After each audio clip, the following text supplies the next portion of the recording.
If someone is straight up bullying you, the absolute worst thing you can do is exactly what everyone tells you to do. Just ignore them. Walk away. Don't give them a reaction. Sounds great on paper until you're the one actually in the crosshairs. Because here's the reality check nobody wants to give you. A bully isn't looking for a real fight. They're looking for a payout. They want proof. Proof that they run the room. Proof that you're shook. And proof that they completely control how you feel. The exact second you get that, the entire game changes. Because standing up to a bully has almost nothing to do with throwing hands or being the biggest guy in the room.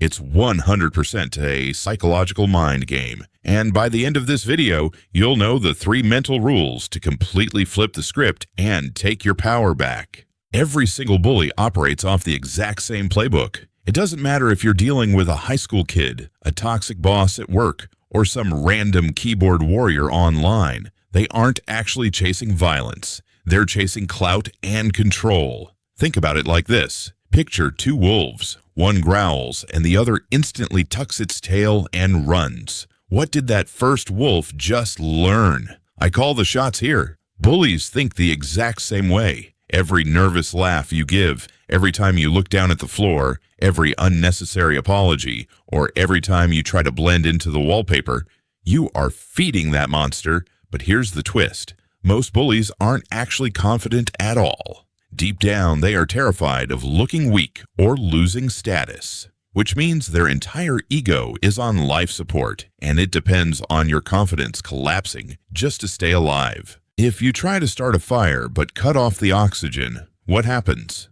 It suffocates. It dies out. A bully's attention span works the exact same way. They expect an emotional paycheck from you. They want to see fear, anger, tears, or public embarrassment. If you cut off that paycheck, targeting you suddenly becomes way too exhausting instead of rewarding. Now look, this doesn't mean you have to act like a tough guy who isn't scared. Let's be real. Your heart is probably pounding out of your chest. But there is a massive difference between feeling fear and letting fear make the executive decisions for your body. Those are two. Before you even open your mouth, people are already reading your vibe. Head down, shoulders slouched, avoiding eye contact, walking like you're trying to escape. Without realizing it, you are broadcasting one loud message to the room. Please don't look at me. I don't want any trouble. And, ironically, that is the exact signal that draws predators in.